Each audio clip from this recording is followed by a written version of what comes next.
In this video, we will make the power gate operate.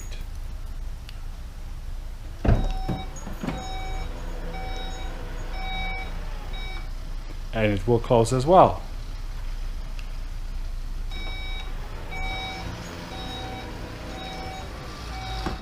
Hello guys, welcome to another Mecowhy video. In today's episode, we will try to fix my power gate.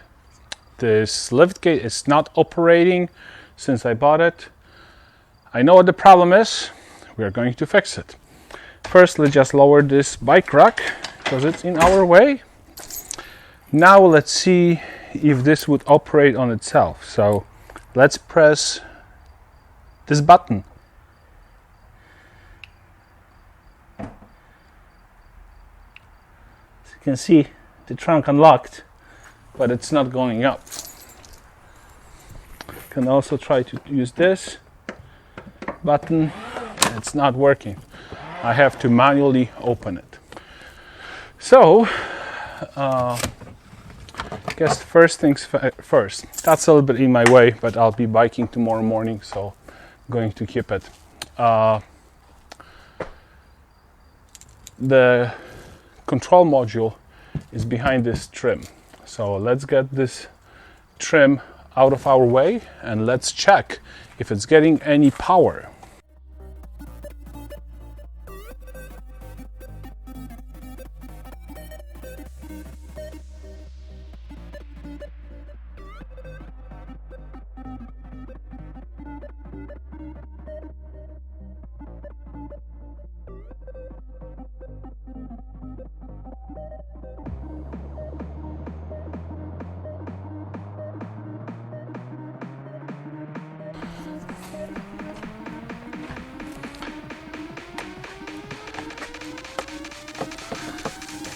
So what we see here, this is our control module.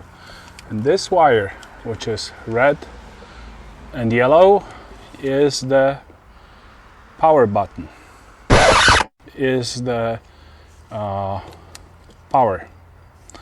I measured it before and there is no power on this wire.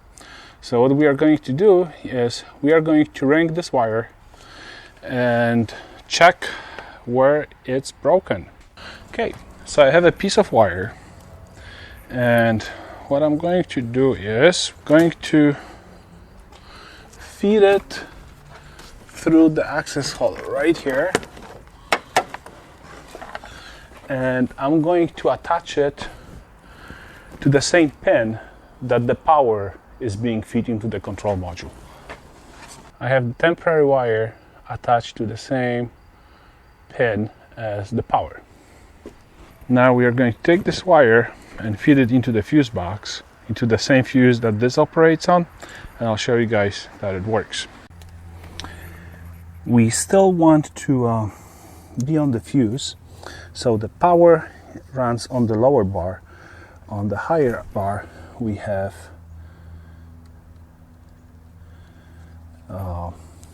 protected side of the circuit. So that's what we are going to do. So what we did is we run the wire inside the car and into the liftgate. Now check this out. Same remote, same car.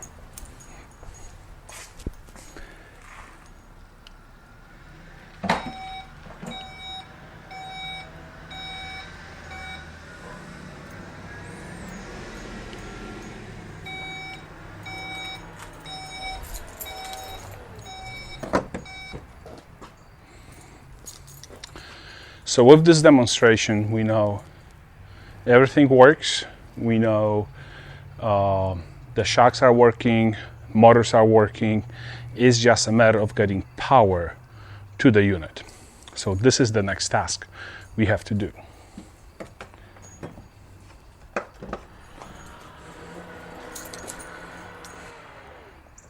The best way to find where the break is actually this device, circuit tracer. So the way circuit tracer works is we have to attach it to the wire we want to trace, and this device will be beeping until it loses signal, which indicates circuit break. So the way this works is I have to plug this into that particular circuit that I'm interested in, and we will attach the red clamp to it. Now the black clamp needs to be grounded, so let me find a ground. The way this wire runs, it goes from the control unit, basically runs through here, runs behind the molding here, through this rubber boot, goes here, and returns to the side of the vehicle.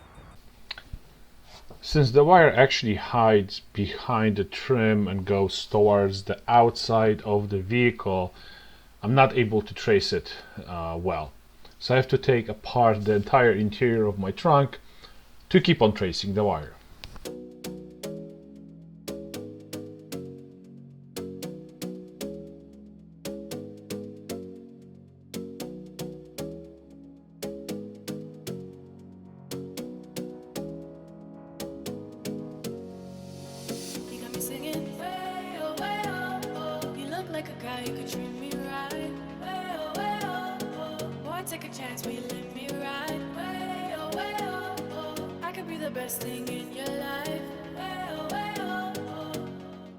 Yesterday we took this trim off and we were following the wires. So basically we were checking for continuity on this power line that goes here, and I was ringing this entire wire.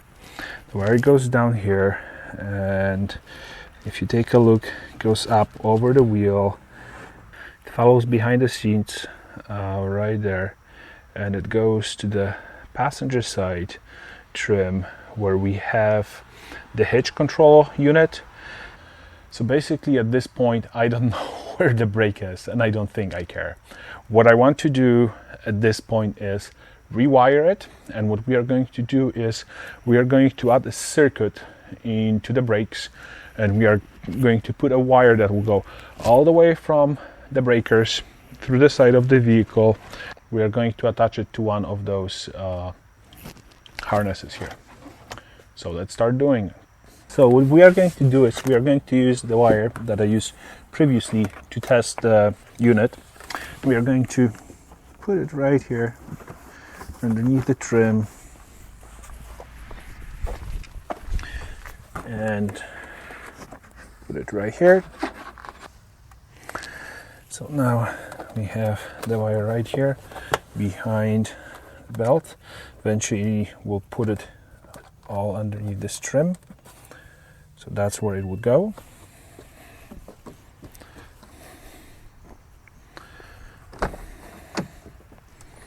It's the same here.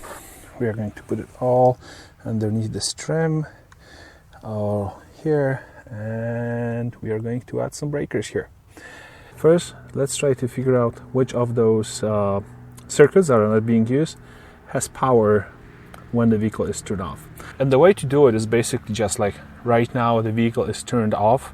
I'm going to use a voltmeter, and we are going to ring some of those circuits to find which one has power. So the black goes to ground. Now I actually know which circuit it is because I tested it, and it's this one, I believe. So we have, you can see this circuit is not being used. We have power at the bottom. There's nothing at the top, meaning there's nothing wired up to it, so we can just safely use it. If I touch it and we look at the voltmeter, it shows 11.8 volts. So that's what we are going to do. We are actually going to use one of this easy to add pigtail.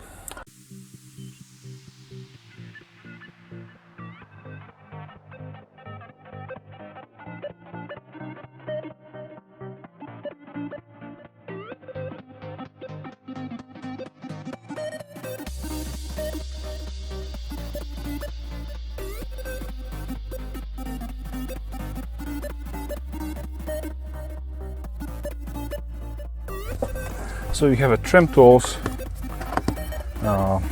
They're very helpful in situations like this. Just going to push the trim slightly up. This way it's much easier just to push the wire underneath the trim.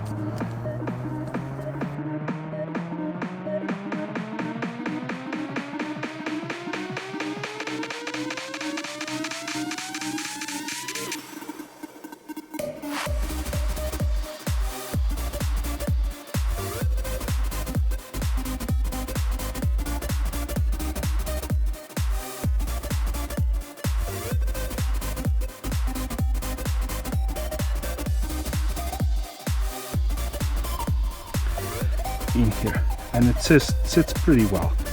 Can probably add some tape.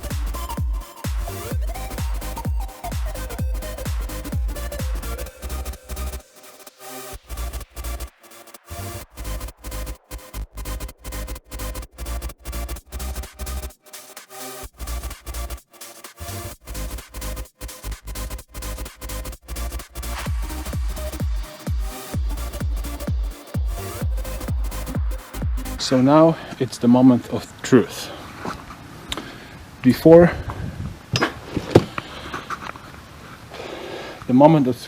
this operates, we have to close the gate manually. So let's do that.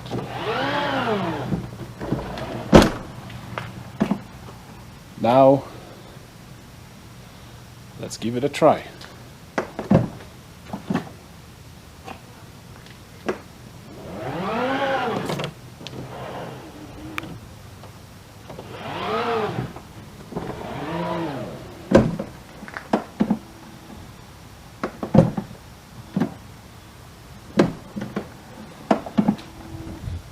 We have a problem. And I think I know what it is. It's this guy. Let's try to pull it out.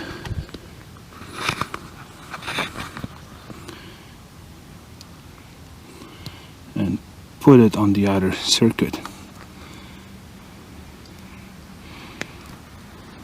Okay. With the gate closed. It's not working.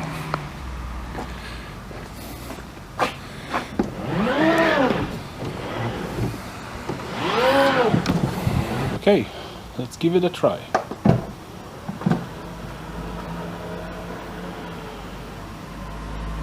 Did we just fix it?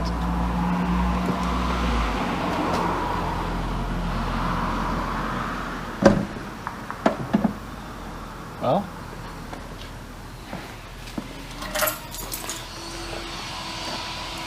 try it with remote.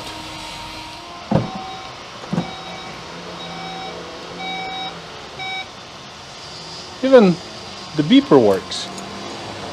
One more time. Let's close it.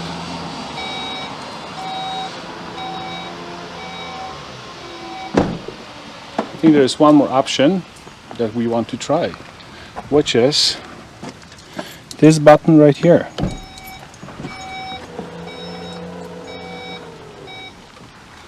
Let's use the same button to close it.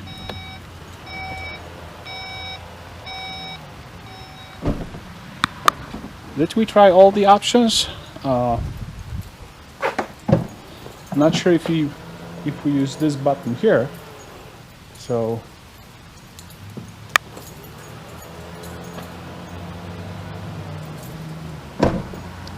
I think at this point we can say we just finished fixing the power gate. We spent what? $20 on fuses, piggy tail, and the wire. And when I told you guys in the previous video that I got a discount, I'll say you how much I saved.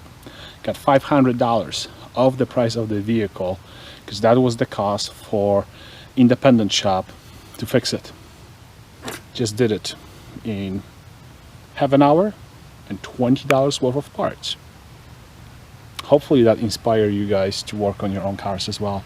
Try to figure out the problem. Don't be afraid to buy a car with small issues that you know you can fix. You just need time to figure out what's wrong with it. Well, thank you for watching, and again, I'll see you in the next video where I'll be fixing another problem that I bought this TDI with.